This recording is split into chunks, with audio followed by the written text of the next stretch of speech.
Eternal Secret King, Chapter 1. Bab 1, Takdir Abadi. Di kota Pingyang, salah satu dari banyak kota kecil di bawah yurisdiksi kota Changlang yang termasuk dalam negara Daqi. Sekelompok kavaleri secara bertahap memasuki kota, pemimpinnya mengenakan baju besi dan memasang ekspresi tegas dan tegas. Dia adalah Cao Gang, salah satu dari 5 penjaga serigala di kota Changlang. Individu lainnya adalah seorang pria muda dengan mata jernih, cerah, dan fitur halus. Dia mengenakan jubah hijau dan memancarkan aura ilmiah yang kuat. Nama pemuda itu adalah Susimo, tuan muda kedua dari keluarga Su di kota Pingyang. Dia adalah nama rumah tangga yang terkenal, setelah lulus ujian provinsi pada usia muda 17 tahun. Tuan muda kedua Su berbeda dari cendekiawan lain yang saya kenal. Anda mungkin terlihat lemah tetapi Anda memiliki keterampilan berkuda yang sangat baik. Mereka sama bagusnya dengan pengawalku, kata Cao Gang. Tuan Cao terlalu murah hati dengan pujianmu. Su Zimo tersenyum tipis. Kakak laki-laki saya sudah lama berkecimpung dalam bisnis penjualan kuda. Kuda telah menjadi teman saya sejak saya masih kecil. Saya memiliki beberapa dasar. Selain itu, Sui Feng cukup spiritual. Karena itu, Su Zimo menepuk kuda bagus yang dia tunggangi. Kuda bernama Sui Feng itu sepertinya mengerti pujian Su Zimo. Itu mendongak dan menanggapi dengan mendengus, mengungkapkan sinar cerdas di matanya. Pada saat ini, suara keras terdengar di dekatnya. Seseorang berteriak, berita besar. Saya mendengar bahwa gadis dari keluarga Sen itu telah dipilih oleh Yang Abadi. Dia akan diterima ke dalam sekte abadi. Gadis di keluarga Sen. Keluarga Sen yang mana? Ini Sen Mengki, orang yang menikah berbicara dengan tuan muda kedua Su. Berita itu telah menyebar dengan cepat. Orang-orang di sekitar sudah mulai membicarakan hal ini. Banyak orang menatap aneh ke arah Su Zimo. Kekal, Su Zimo bergumam pelan. Pengetahuannya tentang keabadian masih tetap pada legenda ilusi. Akankah manusia memiliki kekuatan untuk memanggil angin dan hujan, membakar langit, dan merebus laut? Jika dia tidak melihatnya dengan matanya sendiri, Su Zimo tidak percaya bahwa keabadian ada di kata ini. Mendengar kata abadi, tubuh Cao Gang bergetar. Dia memasang ekspresi aneh, kekhawatiran dan ketakutan melintas di matanya. Namun, Su Zimo tidak menyadarinya karena dia mengerutkan kening dan tenggelam dalam pikirannya sendiri. Pada saat ini, seberkas cahaya tiba-tiba melintas di langit dengan kecepatan cahaya. Saat ia terbang melintasi kepala Su Zimo, ia berbalik dan berhenti di udara. Semua orang melihat ke atas secara naluriah. Mereka bisa melihat 3 orang berdiri di udara tanpa dukungan apapun. Tampaknya, kekuatan tak terlihat menahan mereka. Ekspresi Su Zimo sedikit berubah. Kekal, manusia biasa tidak akan mengerti atau bersentuhan dengan keterampilan seperti itu. Yang abadi telah hadir. Abadi, tolong beri kami berkatmu. Kerumunan yang tak tertembus dan padat berlutut dan bersujud pada saat bersamaan. Mereka menggumamkan doa, wajah mereka penuh ketakutan dan rasa hormat. Cao Gang sangat cepat dalam gerakannya. Dia turun dari kuda dan berlutut di tanah, berteriak dengan keras, orang biasa kota Changlang, Cao Gang, memberi hormat kepada Yang Abadi. Su Zimo terkejut dengan tindakan Gao Gang. Sebagai salah satu dari 5 pengawal serigala, Cao Gang memiliki kekuatan dan otoritas yang ekstrim dalam radius ratusan mil dari kota Changlang. Namun, setelah melihat Yang Abadi, dia berlutut padanya tanpa ragu-ragu. Dalam sekejap mata, Su Zimo mencuat seperti ibu jari yang sakit di atas kudanya. Dia tampak sangat menarik di lautan hitam orang-orang yang semuanya berlutut. Ada tekanan di mana-mana. Su Zimo terdiam sejenak. Dia melompat turun dari Zui Feng dan melihat ke atas. Di udara, pria di tengah ketiganya mengenakan jubah virus panjang. Dia tampak dingin dan menyendiri. Sepasang matanya yang panjang dan sipit menatap orang-orang di bawah kakinya, memancarkan aura arogansi yang sombong dari antara alisnya. Di samping pria berjubah virus berdiri seorang pria dan wanita, keduanya dari kota Pingyang. Nama pria itu adalah Zhou Dingyun. Dia adalah bajingan paling terkenal di kota yang menindas pria, mencabuli wanita, dan melakukan segala macam kejahatan. 2 tahun lalu, Su Zimo mengirimnya ke penjara. Sekarang, pria berjubah virus itu telah membawanya keluar dari penjara. Su Zimo sedikit mengernyit. Mengingat temperamen dan perilaku Zhou Dingyun, dia bisa memiliki kesempatan untuk memasuki sekte abadi juga. Jika Zhou Dingyun menjadi abadi, berapa banyak orang yang akan menderita sebagai akibatnya? Tatapan Su Zimo beralih ke gadis muda yang berdiri di udara. Nama gadis muda itu adalah Sen Mengki. Pada usia 16 tahun, kulitnya lebih cerah dari salju dan dia memancarkan karisma yang alami dan lembut. Su Zimo telah menguraikan niat Sen Mengki melalui matanya. Janji mereka yang dulu menjadi sangat rentan di hadapan takdir abadi yang legendaris. Su Zimo tidak menyangka akan melihat pemandangan seperti itu saat keduanya bertemu lagi. Yang satu tinggi dan perkasa di surga dan yang lainnya berdiri di tanah fana. Sen Mengki juga menatap Su Zimo, pria yang pernah sangat dia kagumi.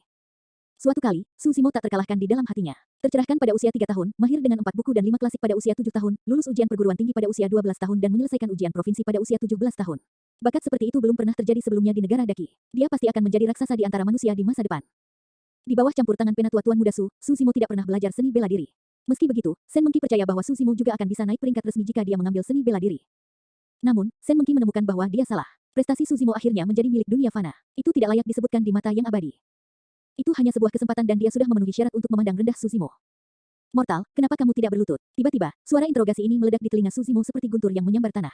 Pusing dan mati rasa, dia hampir jatuh ke tanah. Dia tidak keberatan berlutut di hadapan makhluk abadi yang legendaris. Namun, sikap pria berjubah biru kehijauan itu terlalu mirip dengan pengganggu. Itu memicu perasaan tidak adil di hati Su Zimo. Perasaan ketidakadilan ini muncul dari keteguhan hati di mata Sen Mengki, keraguan pada kriteria abadi dalam memilih murid dan harga dirinya sendiri. Su Zimo menarik napas dalam-dalam dan menekan rasa kesal di hatinya. Dia berkata dengan lantang, saya telah menerima penghargaan ilmiah sepanjang hidup saya. Aku bahkan bisa memilih untuk tidak berlutut pada penguasa Daqi, kenapa aku harus berlutut padamu? Semakin Anda ingin saya berlutut, semakin saya menolak. Apa yang disebut penghargaan ilmiah tentu saja merupakan alasan Su Zimo. Diselimuti oleh aura dominan dari pria berjubah biru kehijauan, rakyat jelata di sekitarnya menjaga ibu dari rasa takut. Mereka bahkan tidak berani mengangkat kepala. Di sisi lain, aura Su Zimo tidak tampak lebih lemah meskipun dia menghadapi keabadian sebagai manusia biasa. Benar sekali, kamu adalah manusia yang bodoh. Sudut mulut pria berjubah biru kehijauan itu sedikit melengkung. Tatapannya dingin dan menyendiri saat dia berkata dengan tenang, karena itu masalahnya, mulai hari ini dan seterusnya, penghargaan ilmiahmu akan dihapuskan. Nada suaranya monoton tetapi tidak ada keraguan tentang itu. Pria berjubah biru kehijauan terus berkata, negara manapun yang berani menerima individu ini sebagai pejabat akan menyatakan diri mereka sebagai musuh Iridescent Cloud Palace dan aku, Changlang yang sempurna. Mendengar beberapa kata Iridescent Cloud Palace dan Changlang yang disempurnakan, Cao Gang, yang sedang berlutut, tercengang. Dia dengan cepat berkata dengan suara bergetar, disempurnakan, yakinlah. Di negara Daki, Su Zimo akan menjadi orang biasa yang lebih rendah seumur hidup. Orang biasa yang lebih rendah seumur hidup. Dengan hanya beberapa patah kata, takdir Su Zimo telah diputuskan. Ada kilatan keengganan di mata Sen Mengki. Di sisi lain, bajingan Zhou Dingyun itu tampak senang. Su Zimo terlihat sangat tenang, seolah ini tidak mempengaruhi dirinya. Setelah beberapa saat, Su Zimo tertawa dan mengejek dirinya sendiri, jika penghargaan ilmiah begitu murah, untuk apa aku membutuhkannya? Mata panjang dan sempit Changlang yang disempurnakan secara bertahap membentuk garis, sinar cahaya sedingin es berkedip di dalamnya. Provokasi Su Zimo telah membangkitkan niat membunuhnya. Pada saat ini, Zui Feng yang berdiri di samping Su Zimo tiba-tiba menjadi gelisah dan gelisah. Kukunya bergesekan dengan tanah dan dia meringkik terus-menerus.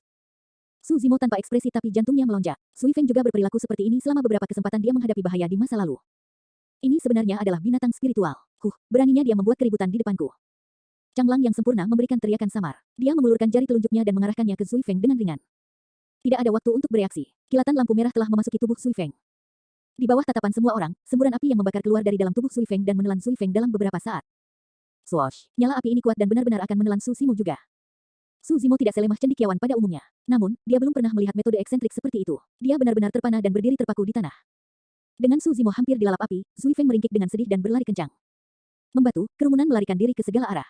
Hanya setelah beberapa langkah, Zui Feng jatuh ke tanah dengan lesu. Dalam sekejap mata, itu telah terbakar menjadi awan abu. Baik mayat maupun tulang tidak ada yang tersisa. Seluruh proses terjadi dalam beberapa saat dalam beberapa tarikan napas. Nyala api seperti itu pasti bukan milik dunia fana. Orang hanya bisa membayangkan, jika Zui Feng tidak berlari tepat waktu dan Su Zimo menangkap salah satu nyala api, nyawanya pasti tidak akan terselamatkan. Ini adalah kuda halus paranormal yang melindungi tuannya. Sayang sekali, Cao Gang, penjaga serigala, menyatakan penyesalannya dengan tenang. Ada angin sepoi-sepoi. Abu Zui Feng melayang di udara dan tidak menghilang untuk waktu yang lama. Tampaknya mengucapkan selamat tinggal kepada tuannya. Su Zimo menatap pihak lain dengan bingung, air mata menggenang di matanya. Sikapnya yang hilang dan terganggu membuat hati seseorang sakit untuknya. Changlang yang sempurna tidak berhasil membunuh Su Zimo pada kesempatan ini. Ada kilatan dingin di matanya. Dia memiliki niat membunuh lagi. Guru, lupakan saja. Dia hanya manusia biasa. Mengapa Anda perlu menurunkan diri Anda ke levelnya? Sen Mengki berkata dengan suara rendah saat dia melihat Su Zimo di bawahnya. Dia akhirnya tidak tahan untuk menyakitinya. Changlang yang sempurna sedikit ragu. Jika dia harus mengambil tindakan terus-menerus untuk berurusan dengan seseorang, itu pasti akan menurunkan statusnya. Zhou Dingyun tidak ingin melepaskan Su Zimo dengan mudah. Dia dengan cepat berkata, Tuan, Anda harus menghentikan masalah ini sejak awal untuk menghilangkannya sepenuhnya, jika orang ini menjadi masalah terbesar Anda di masa depan. Changlang yang disempurnakan awalnya ragu-ragu. Setelah mendengar kata-kata Zhou Dingyun, perasaan arogan muncul di hatinya. Dia menyeringai dan berkata, dia hanya orang biasa yang lebih rendah tanpa akar roh. Dia tidak akan bisa berkultivasi seumur hidup. Dari segi potensi, dia bahkan tidak bisa dibandingkan dengan monster tadi. Jadi bagaimana jika aku mengampuni nyawanya yang lebih rendah? Apakah dia pantas menjadi masalah terbesar dalam hidupku? Mungkin di kehidupan selanjutnya. Zhou Dingyun diam-diam mengutuk. Dia tidak berharap kata-katanya menjadi kontraproduktif. Su Zimo terdiam. Dia diam-diam mengambil segenggam abu Zui Feng, berbalik dan pergi. Sedikit sarkasme melintas di mata perfektit Changlang. Dia berkata dengan enteng, meskipun semut rendahan merindukan langit, bagaimana mereka bisa menyentuh sayap elang? Melihat Su Zimo pergi tanpa cedera, Zhou Dingyun tampak marah. Jika bukan karena orang ini, dia tidak akan begitu menderita di penjara. Memikirkan hal ini, mata Zhou Dingyun menjadi marah dan ganas. Ekspresinya berubah-ubah seperti cuaca. Seseorang tidak yakin apa yang dia rencanakan. Melihat siluet kesepian dan sedih Su Zimo, Sen Mengki diam-diam menghela nafas di dalam hatinya. Dalam waktu kurang dari setengah jam, pria ini telah kehilangan segalanya. Mungkin dia hanya tersisa dengan harga diri yang menyedihkan itu. Namun, apa gunanya itu? Tuan muda kedua Su telah kehilangan kehormatannya dan menjadi orang biasa yang lebih rendah. Dia tidak berbeda dari yang tidak berguna sekarang. Dua tuan muda dari keluarga Su, yang satu bagus dalam seni bela diri dan yang lainnya adalah sarjana. Dalam beberapa tahun terakhir, mereka memiliki potensi untuk naik pangkat dan kekuasaan. Tanpa diduga, mereka telah menghadapi pukulan seperti itu. Untungnya, penatua tuan muda Su adalah pakar conate. Apa gunanya menjadi pakar conate? Tuan Cao dari Changlang itu juga seorang pakar conate. Bukankah dia juga berlutut ketakutan saat melihat yang abadi? Berdasarkan kata-kata abadi, tuan muda kedua Su bahkan tidak cocok untuk berkultivasi. Saya khawatir dia akhirnya akan mati karena depresi. Su Zimo menunduk. Dia berjalan dengan tenang, tampaknya tidak menyadari diskusi orang yang lewat. Zimo, tunggu sebentar. Suara ini sangat familiar. Namun, alamatnya agak aneh. Sebelum hari ini, gadis di belakangnya selalu memanggilnya dengan akrab sebagai kakak Zimo. Su Zimo terus berjalan, tanpa menghentikan langkahnya. Sen Mengki menyusulnya. Ada butir-butir keringat halus di ujung hidungnya dan dia sedikit mengernyit. Terengah-engah, dia berkata, Zimo, apakah kamu menjadi bodoh karena terlalu banyak belajar? Apa bedanya jika Anda berlutut sebentar? Tidak masalah, tapi aku tidak bersedia. Su Zimo berkata dengan tenang. Sen Mengki sudah marah pada Su Zimo karena tidak berhenti untuknya. Setelah mendengar ini, dia sangat marah. Dia mempercepat langkahnya dan menghalangi jalan Su Zimo. Su Zimo, sadarlah. Sen Mengki menatap mata Su Zimo dan berkata dengan lantang, jangan berpikir tentang balas dendam. Itu tidak mungkin. Anda sudah berusia 17 tahun dan melewatkan usia terbaik untuk belajar seni bela diri. Selain itu, Anda tidak memiliki akar roh dan tidak dapat berkultivasi sama sekali.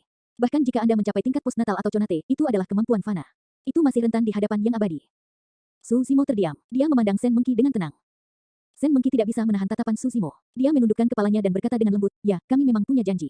Saya juga berterima kasih kepada Anda karena telah membantu keluarga Sen selama ini. Tapi, mereka sudah menjadi bagian dari masa lalu. Selain itu, kami adalah orang-orang dari dua dunia yang berbeda untuk selanjutnya." Su Zimo tertawa. Dia mengangkat alisnya. "Apakah duniamu begitu hebat?" Sen Mengki berkata, "Zhou Dingyun dan saya akan meninggalkan kota Ping yang dengan yang disempurnakan besok. Aku datang untuk mengucapkan selamat tinggal. Saya tidak ingin berdebat dengan Anda tentang hal-hal yang tidak berarti ini. Teruskan, saya tidak dapat mengirim Anda pergi. Kita akan bertemu lagi jika kita memiliki takdir." Su Zimo putus asa. Dia berjalan melewati Sen Mengki dan melanjutkan. Saat keduanya saling bahu-membahu, dia mendengar Sen Mengki bergumam pelan, "Nasib kita telah berakhir. Kita dipisahkan sebagai makhluk fana dan makhluk abadi. Saya khawatir, kita tidak akan bertemu lagi." Su Zimo menghentikan langkahnya sedikit. Pada akhirnya, dia pergi tanpa mengucapkan sepatah kata pun. Eternal Secret King, Chapter 2. Bab 2, Wanita Misterius. Ini merupakan pukulan telak bagi Su Zimo. Itu benar-benar mengubah cara dia memandang dunia ini. Ternyata memang ada yang abadi di dunia ini. Dengan kekuatan mereka, makhluk abadi manapun bisa berada di atas negara, terlepas dari pendukung mereka, Iridescent Cloud Palace. Bagi Su Zimo, tidak ada ruginya kehilangan penghargaan ilmiahnya. Tapi Zui Feng adalah temannya sejak usia muda. Itu lebih dari seekor kuda baginya, itu adalah kerabat terdekatnya. Tidak lama kemudian, Su Zimo sampai di mansionnya. Mansion ini kecil dan sepi. Hanya ada beberapa kamar. Kakak laki-lakinya, Su Hong menghadiahinya rumah besar ini ketika dia lulus ujian perguruan tinggi pada usia 12 tahun. Su Zimo membawa abu Sui Feng dan menguburnya di samping pohon persik di tengah halaman. "Sui Feng, saya menanam sendiri pohon bunga persik. Itu akan menemanimu di masa depan. Akan ada hari di mana aku akan menuangkan darah Changlang yang disempurnakan ke atas abumu." Mata Su Zimo memerah. Dia berdiri di dekat pohon persik dengan tenang untuk waktu yang lama sebelum dia berbalik untuk pergi. Su Zimo melihat seseorang saat dia berbalik untuk pergi. Itu adalah seorang wanita berjubah merah darah. Dia cantik, dia tidak genit atau norak, dia tidak merias wajah, dia tampak seperti seseorang yang baru saja keluar dari lukisan. Su Zimo menghela nafas. Seperti pepatah kuno, dia cantik alami, tampak seperti kembang sepatu yang muncul dari air jernih. Meskipun memiliki kecantikan yang luar biasa bebas dari perhatian duniawi, dia mengenakan jubah panjang berwarna merah darah. Sepertinya tidak cocok, tapi kontrasnya menciptakan aura unik tentang dirinya. 2 tahun lalu, Su Zimo kembali ke rumah untuk menemukan seorang wanita tak sadarkan diri di dekat pegunungan Changlang. Dia khawatir dia akan dimakan oleh binatang buas dan karenanya dia membawanya kembali bersamanya. Wanita berjubah merah itu sadar kembali tidak lama setelah dia sampai di mansion. Dia tampak baik-baik saja, namun, dia menolak untuk mengatakan sepatah kata pun tidak peduli bagaimana Su Zimo bertanya tentang nama atau tempat tinggalnya. Wanita berjubah merah itu telah tinggal di sini selama 2 tahun, dan Su Zimo tidak pernah mencoba mengusirnya. Tidak ada pelayan di mansion. Su Zimo tidak terbiasa menunggu. Dia mengurus sendiri 3 kali makannya sehari. Baginya, tidak ada artinya memiliki satu orang lagi di mansion. Yang perlu dia lakukan hanyalah menyiapkan 1 porsi makanan lagi. Dalam 2 tahun terakhir, setiap kali Su Zimo menyiapkan makanan, dia akan membawakan 1 porsi untuk wanita berjubah merah itu. Dia akan meletakkan makanan di luar kamarnya, menutup pintu dan pergi. Wanita berjubah merah itu jarang muncul, dan Su Zimo belum pernah melihatnya keluar dari mansion. Keduanya bahkan belum pernah melakukan percakapan yang benar sebelumnya. Keluarga Su dan kota Ping yang tidak mengetahui keberadaannya. Nama wanita itu adalah Dai Yue. Dia tertutup dan orang yang tidak banyak bicara. Hanya itu yang diketahui Su Zimo tentang dia. Su Zimo tidak tahu sejak kapan Dai Yue berdiri di belakangnya. Namun, sepertinya aneh cara Dai Yue memandangnya hari ini. Dia tidak bisa mengungkapkannya dengan kata-kata. Su Zimo mengangguk ke arahnya dan kembali ke kamarnya. Keduanya sudah terbiasa dengan bentuk sapaan ini dalam 2 tahun terakhir. Selain itu, Su Zimo tahu bahwa meskipun dia berbicara dengannya, Dai Yue akan mengabaikannya. Su Zimo menutup pintu, dan mengeluarkan pisau tajam dengan pegangan sepanjang 1 kaki dari sudut. Itu berkarat, sepertinya sudah lama tidak digunakan. Su Zimo mencari-cari sebelum mengeluarkan batu asah. Dia tampak serius saat dia memercikkan air di atasnya. Ada tatapan dingin di matanya saat dia mengasah pisau. Setelah beberapa saat, Su Zimo sepertinya memikirkan sesuatu. Dia mendorong pintu hingga terbuka dan menatap Dai Yue yang berada di halaman. "Nona Dai Yue, istirahatlah lebih awal hari ini. Anda tidak boleh keluar dari kamar Anda jika mendengar suara apapun malam ini." Dai Yue tidak berkomentar, dia tetap dingin dan menyendiri. Su Zimo mau tidak mau memiliki gagasan aneh di dalam kepalanya. Dai Yue yang berada tepat di depannya menyerupai makhluk abadi dalam hal temperamennya dan cara dia bersikap. Dia anggun dan melampaui perhatian duniawi, acuh tak acuh terhadap segala sesuatu di sekitarnya. Keabadian sejati tidak akan pernah marah dan melukai orang hanya karena manusia menolak untuk berlutut di hadapannya. Tentu saja, ini hanya pikirannya. Su Zimo tidak terlalu memikirkannya. Su Zimo membawa sebotol anggur dari ruang bawah tanah di halaman. Dia membersihkan lumpur dan dengan sengaja menumpahkan anggur kental dalam perjalanan kembali ke kamarnya. Setelah sampai di pintu, Su Zimo melepaskan toples anggur dan itu pecah ke lantai.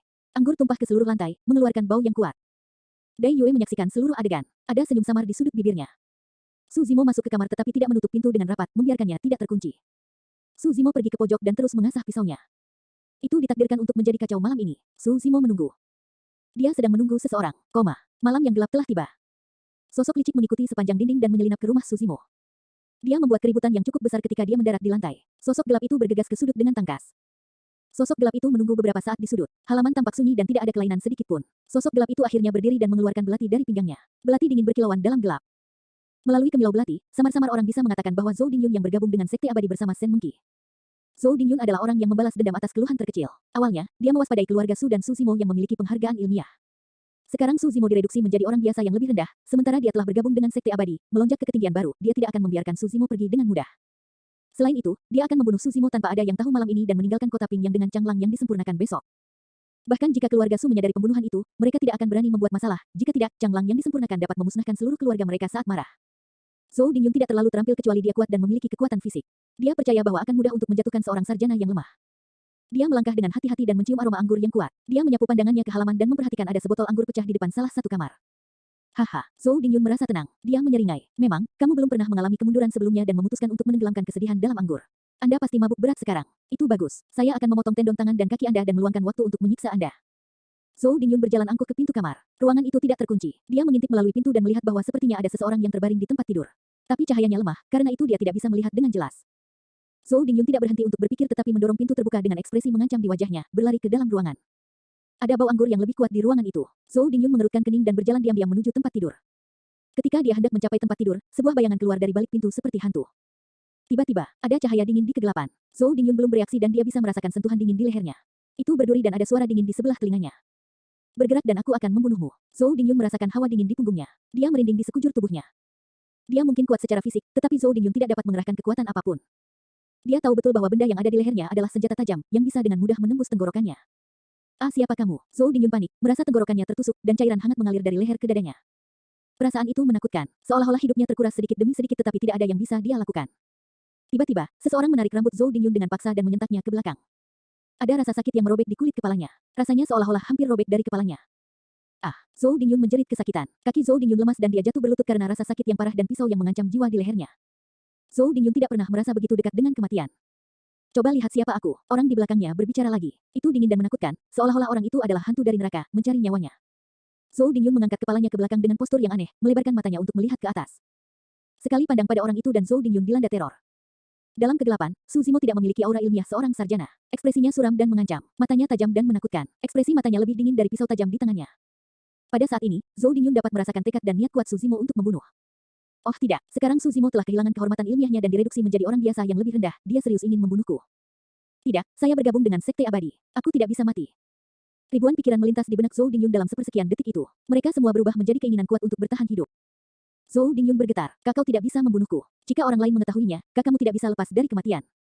Hehe, Su Zimo tersenyum. Hidupku tidak berharga. Saya ingin membuat seseorang mati bersama saya. Anda benar-benar kurang beruntung untuk datang mencari saya. Anda tidak harus menyalahkan saya. Bagi Zhou Dingyun, senyum Su Zimo dalam kegelapan tampak sangat menakutkan. Zhou Dingyun merasa lebih takut dengan nadanya yang tenang dan acuh tak acuh.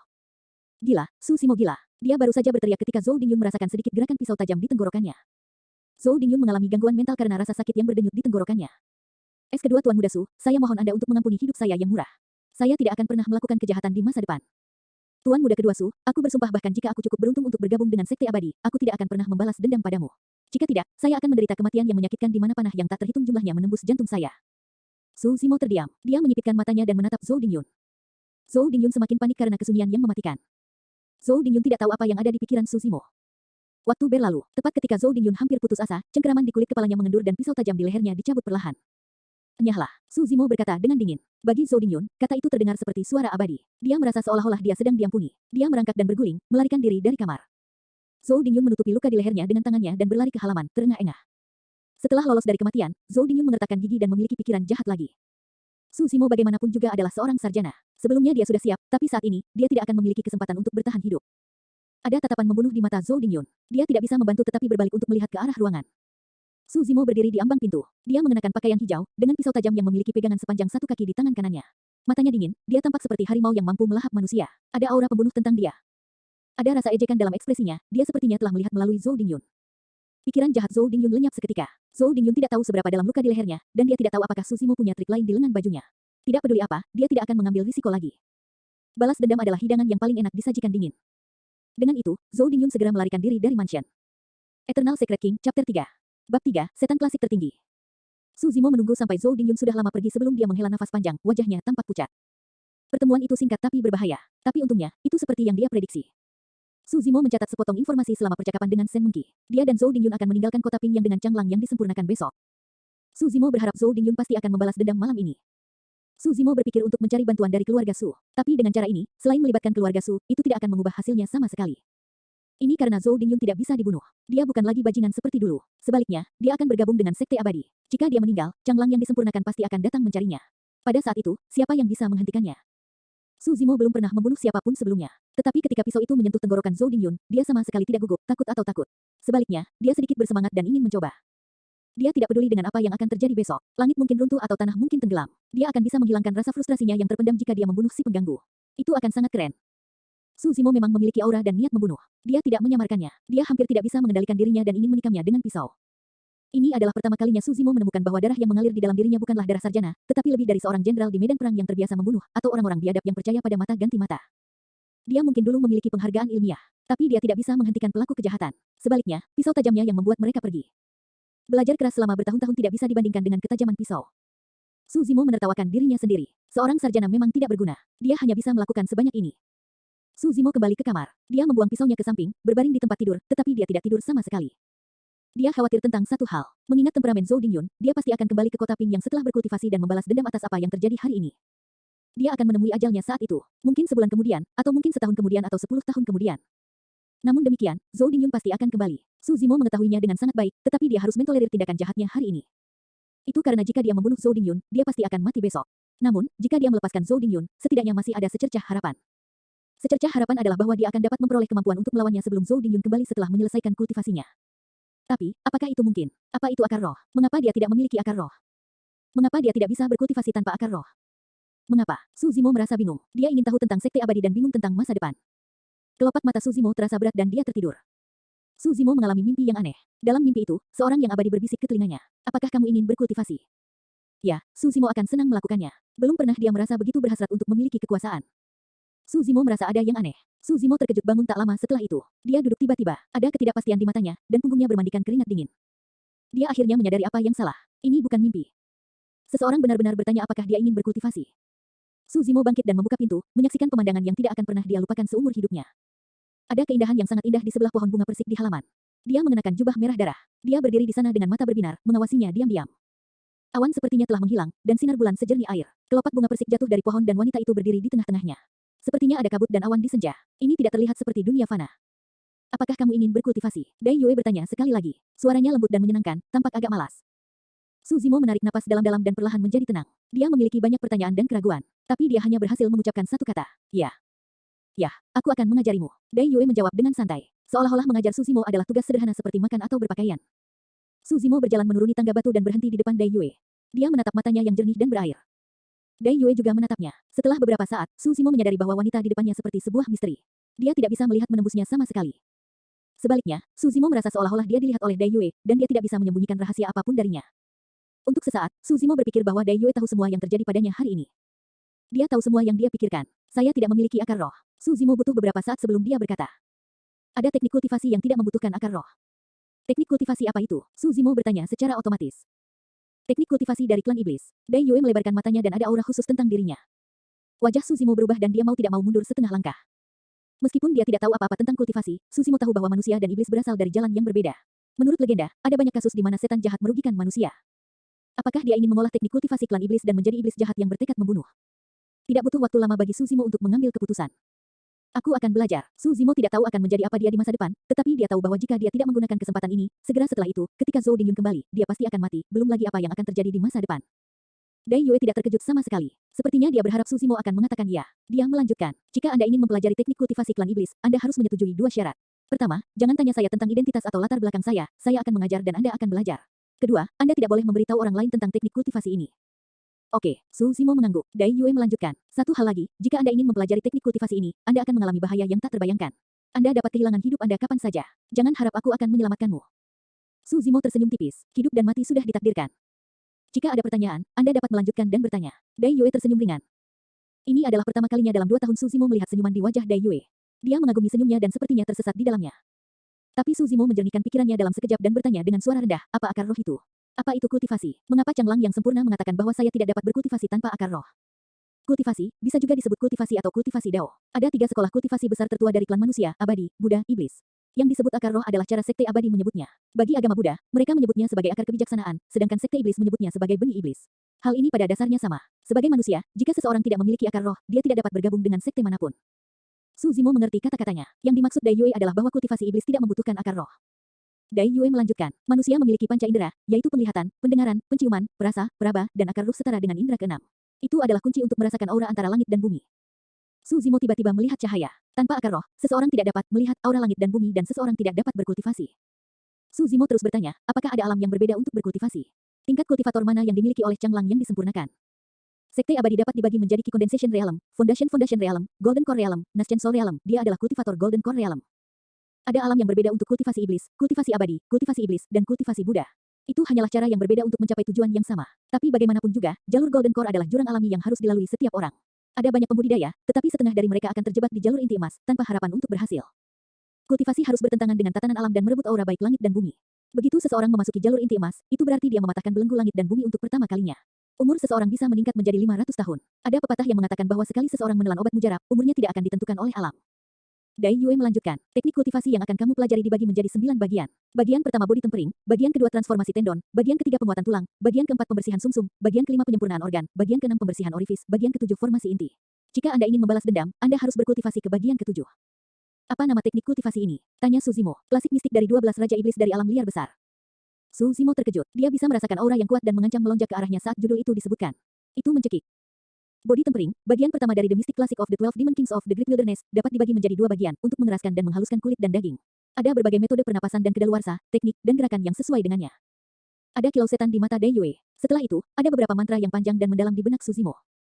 Tidak ada gunung abadi atau air jernih, gua surga-surga, atau istana giok berhiaskan berlian. Su Zimo telah memulai jalur budidaya tepat di halaman yang tidak mencolok di bawah pohon bunga persik yang mekar penuh. Tampaknya biasa saja, dan kebetulan, tetapi juga terasa seolah-olah semuanya sudah ditakdirkan. Tidak lama kemudian, inspirasi kedaluarsa Su Zimo secara bertahap menjadi berbeda di bawah bimbingan Dai Yue. Ini sepertinya bukan metode pernapasan manusia normal. Setelah berulang kali dikoreksi dan menjalani latihan yang tak terhitung jumlahnya, Su Zimo perlahan-lahan tampak menguasainya. Dengan pernapasan dan kedaluarsa ini, tubuhnya terasa hangat dan darah serta dagingnya tampak terbakar dan mendidih, berubah menjadi energi tanpa batas, menggelegak ke permukaan kulitnya. Su Zimo merasakan gatal di kulitnya. Metode penapasan penempaan kulit ini berasal dari Raja Iblis Sapi Liar. Seseorang dapat berlatih saat bepergian atau saat duduk atau tidur. Tidak ada postur yang pasti untuk itu. Bovine tangguh dan memiliki kulit yang keras. Pisau atau pedang tidak akan bisa menembusnya. Luangkan waktu Anda untuk menghargainya. Melihat napas Su Zimo berangsur-angsur berada di jalur yang benar, Dai Yue berbalik untuk kembali ke kamarnya, tidak mengganggunya. Su Zimo telah lama tenggelam dalam metode pernapasan dan kedaluarsa yang luar biasa ini. Dia bisa merasakan kulitnya menjadi lebih keras, lebih kuat, dan lebih kuat dengan setiap siklus pernapasan. Malam memudar. Su Zimo lupa waktu. Dia bahkan lupa di mana dia berada. Dia fokus untuk memahami mantra, dan pernapasan serta kedaluarsanya. Sinar matahari pertama menyinari sebagian langit. Su Zimo tercengang menyadari bahwa sesuatu yang keras dan kuat sepertinya mencuat dari kepalanya, menghadap ke langit. Ada 2 dari mereka. Pada saat ini, Su Zimo tampaknya telah berubah menjadi iblis sapi yang tak tertandingi, mengambil dan menghembuskan seluruh langit dan bumi. Dai Yue yang sedang bermeditasi di kamar tersentak. Tatapannya menembus dinding untuk mendarat di Su Zimo. Dia benar-benar memahami esensinya dalam waktu sesingkat itu. Oh, dia memang seorang jenius yang dimaksudkan untuk kultivasi iblis. Saya tidak menyia-nyiakan usaha saya untuk memberinya kesempatan seperti itu. Ada tatapan pujian di matanya. Meskipun dia tidak melakukan satu gerakan pun, anehnya, dia berakhir di halaman dan muncul di hadapan Su Zimo. Bang, Su Zimo yang tenggelam dalam kultivasi tiba-tiba dihantam oleh kekuatan eksternal. Dia terbang agak jauh dan menghentikan latihan pernapasan dan kedaluarsa. Su Zimo bangkit dari tanah, merasa sedikit pusing. Dia melihat sekeliling, tetapi tidak ada seorang pun di halaman. Su Zimo mengerutkan kening saat melihat Dai Yue yang berdiri di kejauhan. Apakah kamu mengejar kematian? Dai Yue menyembunyikan ekspresi pujian di matanya, dan sebaliknya berbicara dengan nada dingin. Apa? Su Zimo bingung. Dai Yue melambaikan lengan jubahnya dan cermin air yang berkilauan muncul entah dari mana untuk muncul di depan Su Zimo. Su Zimo tampak kaget. Ini jauh di luar imajinasinya. Saat Su Zimo melihat bayangannya sendiri di cermin air, keterkejutannya berubah menjadi kepanikan. Bagaimana ini bisa terjadi? Su Zimo awalnya kurus, tapi pantulannya di cermin air jauh lebih tipis dari bentuk aslinya. Dia tampak kurus. Jika bukan karena fitur wajah dan kontur pipi yang familiar, Su Zimo tidak dapat percaya bahwa orang di cermin air itu adalah dirinya sendiri. Tidak peduli latihan macam apa, kekuatannya tidak akan muncul begitu saja. Penggarap dari sekte abadi, Buddha, dan iblis mengambil aura langit dan bumi ke dalam tubuh mereka, sementara klan iblis yang lebih kuat itu akan menggunakan esensi matahari dan bulan untuk mengeraskan tubuh. Anda belum mencapai alam itu. Oleh karena itu, setiap kali Anda menarik dan menghembuskan napas, Anda menggunakan esensi dari darah dan daging Anda sendiri. Jika ini terus berlanjut, Anda akan mati dalam 3 hari. Lalu bagaimana? Su Zimo terkejut. Kamu secara alami harus melahap daging dan darah untuk menambah energimu sebelum melanjutkan kultivasi. Saat menyebutkan makan, perut Su Zimo mulai keroncongan. Dia merasakan rasa lapar yang parah yang hampir membuatnya gila. Su Zimo langsung berlari ke dapur secepat kilat. Dalam waktu kurang dari 1/4 jam, dia menyapu bersih semua yang bisa dimakan di dapur dan melahapnya di perutnya sebelum dia sedikit mengurangi rasa laparnya. Su Zimo baru mengetahui sampai sekarang bahwa dia tidak tidur sepanjang malam. Tidak hanya dia tidak merasa lelah, dia juga energi dan penuh kekuatan. Su Zimo mengambil baskom besi tipis di sebelahnya dan meremasnya. Yang mengejutkan, ada beberapa sidik jari yang jelas di baskom besi. Sekuat itu, Su Zimo diam-diam kagum pada dirinya sendiri. Dia mengalami perubahan besar dengan satu malam kultivasi. Su Zimo sangat percaya diri di hari-hari mendatang. Kurasa bahkan jika Zhou Dingyun kembali dari Sekte Abadi, aku akan memiliki kemampuan untuk bertarung dengannya. Saat ini, Su Zimo masih belum mengetahui kelangkaan The Mystic Classic of the 12 Demon Kings of the Great Wilderness. Teknik budidaya ini adalah setan klasik tertinggi yang mengganggu keseimbangan yin dan yang, merebut aura baik langit dan bumi, mengubah alam semesta dan memutar energi vital. Ini adalah sesuatu yang bukan milik dunia ini. Eternal Secret King, Chapter 4. Bab 4, Gayatri Sapi. Di hari kedua, Su Zimo pergi ke pasar pagi-pagi sekali untuk membeli beberapa ekor sapi sebagai bekal makanannya untuk beberapa hari ke depan. Setelah menyisihkannya, Su Zimo pergi ke kamar Dai Yue, mengetuk pintu. Nona mati. Yang mengejutkan Su Zimo, pintu perlahan terbuka saat dia mengetuk. Meskipun langit cerah, anehnya ruangan itu gelap gulita. Masuk, suara Dai Yue bisa terdengar dari ruangan. Su Zimo menarik napas dalam-dalam dan melangkah ke dalam ruangan. Su Zimo mau tidak mau merasa aneh. Dia sepertinya telah melewati tirai air yang lembut dan dingin ke dunia lain. Su Zimo melihatnya dan terkejut. Pemandangan di depannya bukan lagi kamar Dai Yue. Sebaliknya itu jauh lebih luas daripada rumahnya. Dia berdiri di halaman hijau dan ada tong kayu yang tingginya sedikit lebih dari setengah tinggi manusia normal. Dai Yue duduk miring di atas batu hijau besar, bermalas-malasan. Meskipun dia memiliki jubah merah darah besar di sekelilingnya, itu tidak bisa menyembunyikan sosoknya yang ramping dan indah.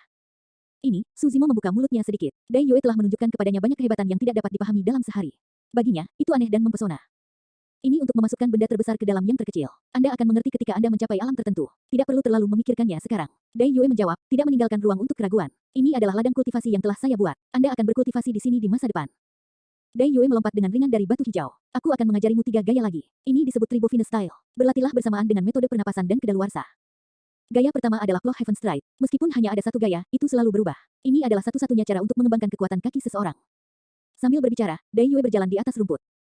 Su Zimo melebarkan matanya dan berkonsentrasi pada apa yang dia lakukan, menatap setiap langkah dan gerakan Dai Yue karena takut dia akan melewatkan detailnya. Setelah beberapa langkah, Su Zimo samar-samar memahami apa yang dibicarakan Dai Yue. Sepertinya tidak ada yang menarik dari langkahnya. Tetapi jika dia mengamati dengan cermat, dia menemukan bahwa Dai Yue tampaknya sedang melewati air berlumpur.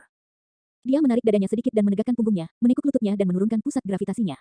Dia tidak pernah membiarkan lututnya menekuk melewati jari kakinya, tetapi langkahnya sangat lebar. Dia sepertinya telah menghitung jarak antara setiap langkah. Itu persis sama. Dai Yue menghentikan langkahnya dan menoleh untuk melihat Su Zimo. Giliranmu. Su Zimo tidak terburu-buru untuk berlatih. Sebaliknya dia berdiri di tempat untuk waktu yang lama untuk merenung sebelum dia mengambil langkah pertama. Su Zimo baru saja mengambil langkah pertama dan dia merasa telah melakukan kesalahan. Dai Yue datang ke sisi Su Zimo tanpa ekspresi apapun. Dia menjulurkan kakinya dan memberikan sedikit tendangan ke kaki panjang Su Zimo.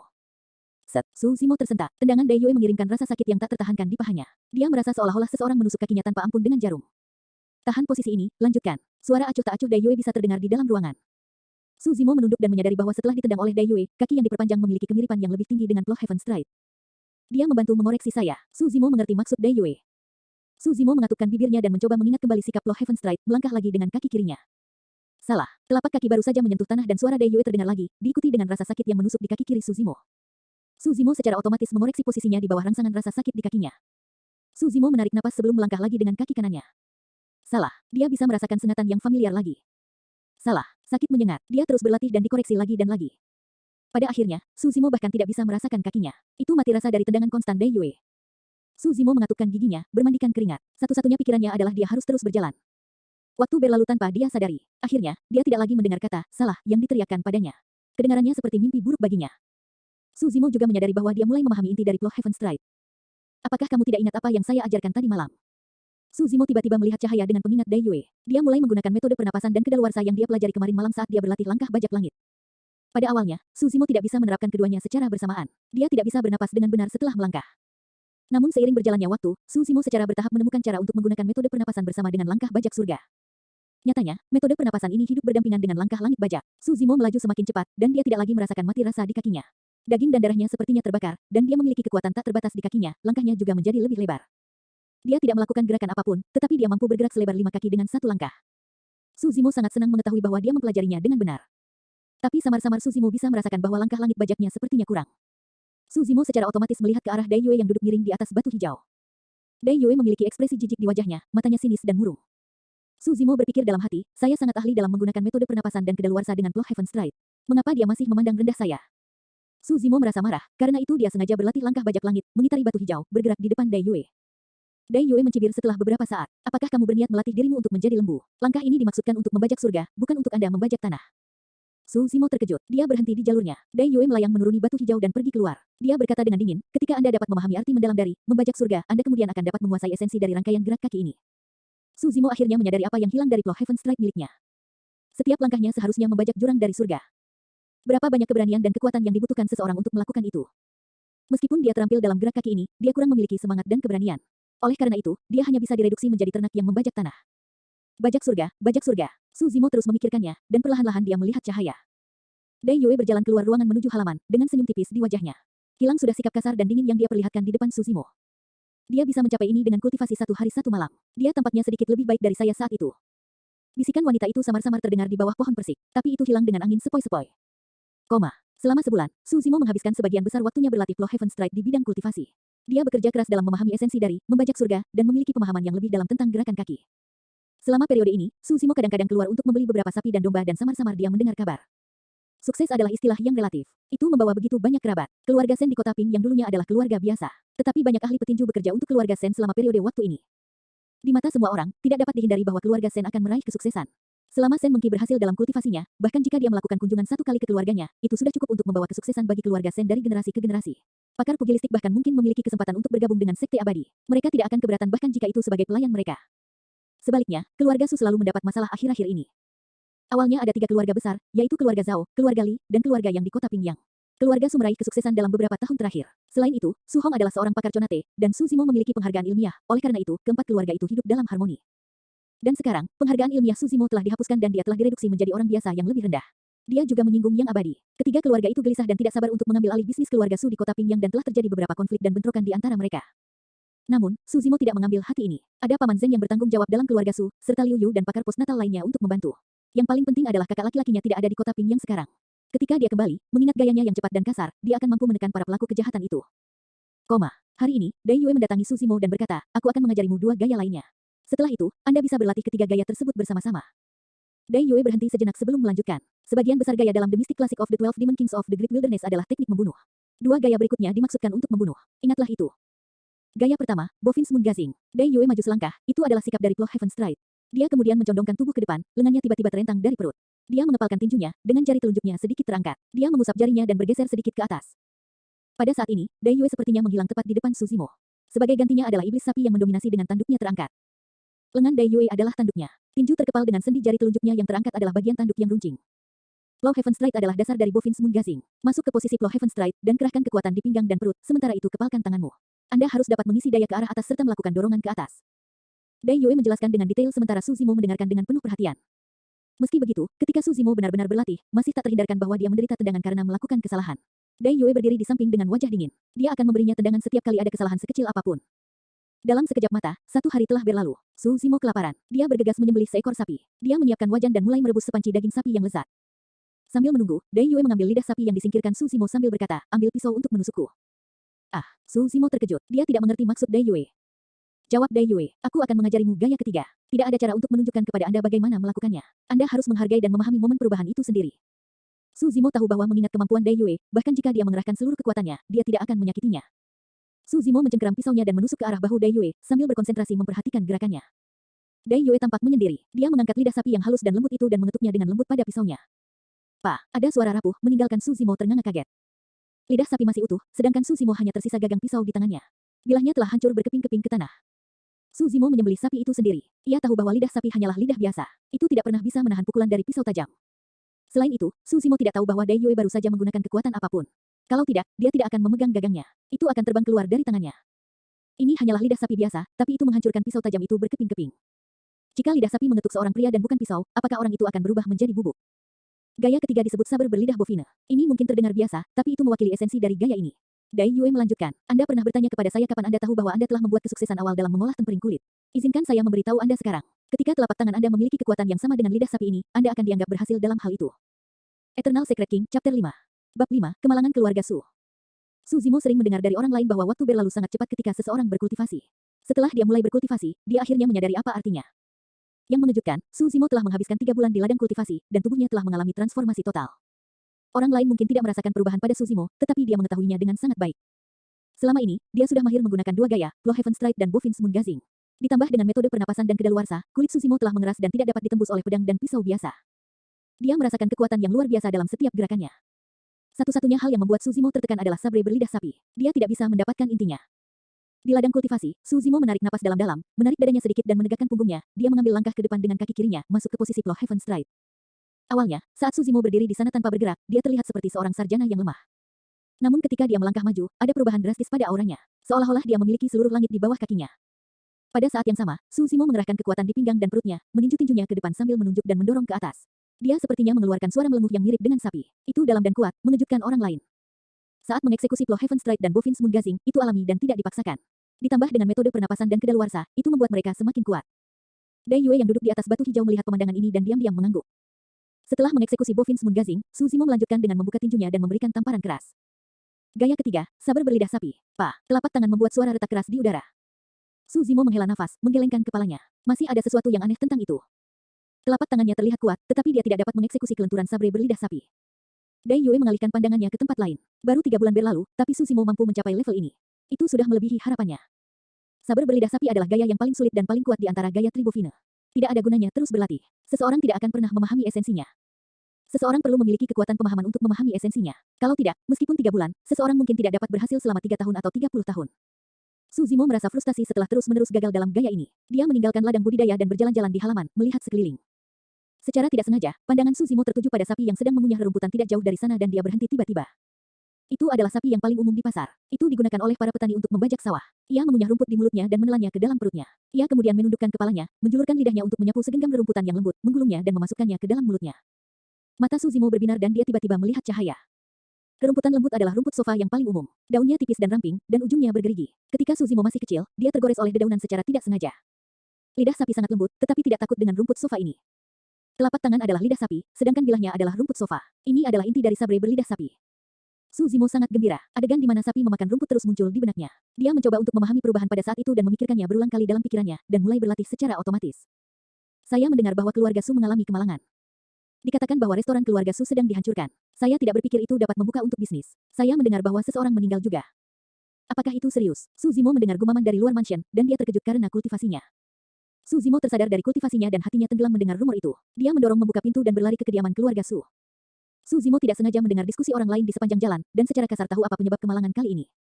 Beberapa orang bertengkar dan memulai masalah di restoran keluarga Su. Mereka menghancurkan perabotan dan Paman Zeng membawa orang bersamanya ke restoran. Namun, orang-orang itu ternyata adalah ahli kesempurnaan postnatal. Mereka datang dengan persiapan dan Paman Zeng malah terluka. Sial, aku tidak tahan berbaring. Su Zimo baru saja tiba dan dia mendengar teriakan marah dari dalam rumah. Dia adalah Yu Chi-huo. Dia adalah salah satu penjaga di keluarga Su, dan dia memiliki temperamen yang berapi-api. Semua orang di rumah adalah orang kepercayaan Su Zimo. Su Zimo kehilangan orang tuanya saat dia berumur 2 tahun. Paman Zeng dan yang lainnya sudah lama bersama keluarga Su dan mereka sangat menyayanginya. Pada awalnya, beberapa orang inilah yang membantu kakak laki-lakinya mendapatkan pijakan di kota Pingyang. Saudara-saudara memiliki hubungan dekat dengan paman-paman ini. Bau obat yang kuat tercium ke arahnya dan ada juga bau samar darah. Tuan muda kedua kembali. Meskipun dia telah kehilangan kehormatan ilmiahnya, semua orang di keluarga Su sangat menghormati Su Zimo. Su Zimo mengangguk dan pergi untuk memeriksa orang tua yang berbaring miring di tempat tidur. Tuan muda kedua, rambut lelaki tua itu putih dan wajahnya kurus dan kuning. Dia sepertinya memiliki satu kaki di kuburan. Meski begitu, dia masih tersenyum melihat Su Zimo. Ada kelembutan dalam cara dia memandang Su Zimo. Paman Zeng bertugas mengelola rumah tangga Su. Meski dia tidak tahu seni bela diri, semua orang di keluarga Su, termasuk Su Hong, menunjukkan rasa hormat padanya. Paman Zeng menjadi kurus dan semakin bertambah usianya. Sekarang dia terluka, masih belum diketahui apakah dia bisa selamat atau tidak. Paman Zeng, siapa pihak lainnya? Meskipun Su Zimo mendidih karena marah, dia tampak sangat tenang, berbicara pelan di samping tempat tidur. Siapa lagi yang bisa melakukannya? Itu pasti cucu dari 3 keluarga, keluarga Zhao, keluarga Li dan keluarga Yang. Yu Chi-huo berteriak marah. Tidak sesederhana itu. Pria yang angkat bicara berusia lebih dari 40 tahun. Dia tampak tenang dan tenang. Dia adalah pemimpin penjaga keluarga Su. Paman Liu, apa maksudmu? Tanya Su Zimo. Liu Yu memandang Su Zimo, menelan kembali kata-kata di ujung lidahnya. Yu Chi-huo tidak bisa menahan amarahnya. Dia berteriak, Liu Yu, kenapa kamu pelin-pelan? Apakah kamu tidak tahu keseriusan situasinya? Tuan Zeng terluka oleh mereka, dan Guan Tua menderita kematian yang mengerikan. Jika para pemuda di bawah Anda tidak pintar, dan keluar dari pengepungan, Tuan Zeng pasti sudah mati. Orang-orang itu menginginkan kita mati. Paman Guan sudah mati. Hati Su Zimo sakit mendengar berita itu. Saat masih kecil, Su Zimo sering menunggangi bahu Paman Guan sambil menjambak dan mencengkeram rambutnya. Tapi tidak peduli seberapa banyak Su Zimo bermain-main, Paman Guan tidak akan pernah marah padanya. Dia akan menertawakannya dan bermain dengannya. Su Zimo berbicara dengan gigi terkatup, bukankah pihak berwenang akan turun tangan? Pihak berwenang akan bertanggung jawab atas urusan warga sipil. Ini adalah konflik antara beberapa klan keluarga. Mereka akan mencoba segala cara untuk menghindarinya. Selain itu, apapun yang ada dalam masyarakat pugilistik akan diselesaikan dengan cara pugilistik. Liu Yu menggelengkan kepalanya. Suara Su Zimo tenggelam. Paman Liu, apa yang terjadi? Liu Yu menghela nafas sedikit. Pengawal saya mengikuti orang-orang itu dan melihat mereka memasuki kediaman keluarga Sen. Orang-orang dari keluarga Sen adalah bajingan yang tidak tahu berterima kasih. Yu Chi-huo menghancurkan meja di sebelahnya dengan tinjunya, bernapas dengan marah. Karena hubungan antara Su Zimo dan Sen Mengqi, keluarga Su memberikan banyak bantuan kepada keluarga Sen beberapa tahun terakhir ini. Sekarang setelah Sen Mengqi bergabung dengan Sekte Abadi dan meroket ke posisi teratas, keluarga Sen berbalik mengincar keluarga Su. Liu Yu melanjutkan, saya telah melakukan beberapa penyelidikan. Keluarga Sen telah bersiap untuk membuka restoran akhir-akhir ini. Restoran kami menghalangi jalan mereka. Su Zimo tanpa ekspresi saat mendengarkan analisis Liu Yu dengan tenang. Paman Zeng terbatuk, sedikit terengah-engah. Meskipun keluarga Sen yang memulainya, ketiga keluarga itu mungkin telah menambahkan momentumnya. Ini adalah akhir dari masalah ini, kami akan menunggu sampai Tuan Muda kembali. Apakah kita hanya tahan dengan itu? Yuchi Huo menggertakkan giginya. Liu Yu menghela nafas. Mari kita tahan untuk saat ini. Fakta bahwa keluarga Sen telah naik pangkat dalam waktu sesingkat itu, saya menduga bahwa pakar Conate mungkin bekerja dengan mereka. Jika kita mendatangi mereka tanpa rencana apapun, kita mungkin akan menderita lebih banyak lagi korban jiwa. Kapan Tuan Muda akan kembali? Aku tidak tahu, tapi kurasa dia akan segera kembali. Su Zimo tiba-tiba berkata, Paman Zeng, istirahatlah dengan baik, aku akan keluar untuk beristirahat. Konon, Su Zimo berbalik dan pergi. 3 bulan lalu, penghargaan ilmiah Su Zimo dihapuskan dan Sen Mengqi meninggalkan kota. Sui Feng juga mati. Su Zimo telah menahan amarah dan frustrasinya atas semua yang telah terjadi. Itu sebabnya dia hampir menyerah pada keinginannya untuk membunuh bajingan itu dengan satu tusukan malam itu. Selama ini, di bawah bimbingan Dai Yue, Su Zimo telah bekerja keras dalam kultivasinya. Namun nyatanya, dia tidak pernah melupakan keluhannya dan dia masih tidak bisa menerimanya. Sekarang keluarga Su mengalami kemalangan ini, Paman Zeng terluka parah dan Paman Guan meninggal dengan kematian yang mengerikan. Semua kejadian ini semakin memicu kemarahan di hati Su Zimo. Su Zimo meninggalkan kediaman keluarga Su. Ini adalah satu-satunya pemikirannya, orang-orang itu sudah keterlaluan dalam menindas mereka. Su Zimo memiliki gagasan yang kabur tentang perbedaan antara Conate dan postnatal dalam masyarakat pugilistik. Postnatal dan Conate dibagi menjadi tahap awal, tahap pertengahan, tahap akhir dan disempurnakan. Kakak laki-lakinya, Su Hong adalah pakar Conate tahap awal. Su Zimo tidak tahu di tahap mana dia berada. Dia tidak tahu ahli mana dan dari tahap mana dia bisa menangani. Menurut pendapat Su Zimo, dia hanya berkultivasi selama 3 bulan, dia tidak akan mampu mengalahkan orang lain yang telah berkultivasi lebih dari 10 tahun. Meski begitu, Su Zimo harus meminta penjelasan dari keluarga Sen. Bagaimanapun, dia telah menghabiskan lebih dari 10 tahun belajar. Dia percaya bahwa segala sesuatu harus didasarkan pada alasan. Keluarga Sen harus memberinya penjelasan. Tak lama kemudian, Su Zimo sampai di kediaman keluarga Sen. Hanya dalam 3 bulan, keluarga Sen telah mengalami perubahan luar biasa, berubah dari keluarga biasa menjadi keluarga Sen yang bergengsi sekarang. Di kedua sisi pintu merah terang berdiri 2 singa batu yang agung. Jika Su Zimo tidak mengingat lokasinya dengan hati, dia tidak akan pernah percaya bahwa ini adalah rumah Sen Mengqi. Su Zimo menaiki tangga. Dia tidak repot-repot mengetuk, tetapi mendorong pintu terbuka. Saat ini, banyak orang berkumpul di kediaman keluarga Sen. Mereka dengan senang hati minum, tertawa dan mengobrol satu sama lain. Sekarang Su Zimo tiba-tiba menerobos masuk ke kediaman, kerumunan di halaman perlahan bubar. Banyak dari mereka menghentikan apapun yang mereka lakukan, menatap Su Zimo dengan ekspresi muram di wajah mereka. Orang-orang ini tampak liar dan tidak terlatih, tampak ganas. Senjata mereka yang dingin dan berkilau ditempatkan di samping. Salah satu dari mereka memiliki mata yang tajam dan mengenali Su Zimo, berbicara dengan nada yang aneh. Oh, bukankah ini Tuan Muda kedua Su, kandidat yang berhasil dalam ujian provinsi kekaisaran di negara Daki? Mengapa Anda punya waktu untuk menghiasi kediaman keluarga Sen? Haha, kamu pasti tidak tahu. Penghargaan ilmiah Tuan Muda kedua Su telah dihapuskan. Saat ini, dia adalah pemalas besar. Para bajingan dari masyarakat pesilat mengolok-olok Su Zimo satu demi satu. Mereka menatapnya dengan niat jahat yang jelas, dan mereka memukul senjata mereka satu sama lain untuk mengiringkan percikan api, menciptakan suara menusuk dari logam yang berbenturan satu sama lain. Jika dia hanya seorang sarjana biasa, dia akan lemas pada situasi saat ini, di mana dia dikelilingi oleh bajingan yang mengancam. Namun, Su Zimo mempertahankan ekspresi yang sama, dan dia bahkan bergerak untuk berdiri di tengah halaman. Saat itu ketika Su Zimo belum mulai berkultivasi, dia cukup berani untuk menghadapi Chang Lang yang disempurnakan atas perlakuan tidak adil. Saat ini, bajingan di depannya adalah dunia yang terpisah dari inti emas yang disempurnakan. Mereka tidak memancarkan kekuatan dan aura yang sama seperti dirinya. Tidak mungkin dia takut pada mereka. Su Zimo mempertahankan ekspresi tenang sementara matanya menyapu halaman, berbicara dengan tenang, saya ingin melihat Sen Nan. Sen Nan adalah kakak laki-laki Sen Mengqi. Hehe, Tuan Muda kedua Su datang tanpa diundang. Mohon maafkan saya karena tidak menyambut Anda. Suara itu terdengar terlebih dahulu sebelum melihat orang itu sendiri. Su Zimo mengalihkan pandangannya ke arah dari mana suara itu berasal. Seorang pria berjubah putih perlahan berjalan dari koridor panjang halaman. Dia semua tersenyum, tetapi dia tidak berusaha menyembunyikan ejekan di matanya.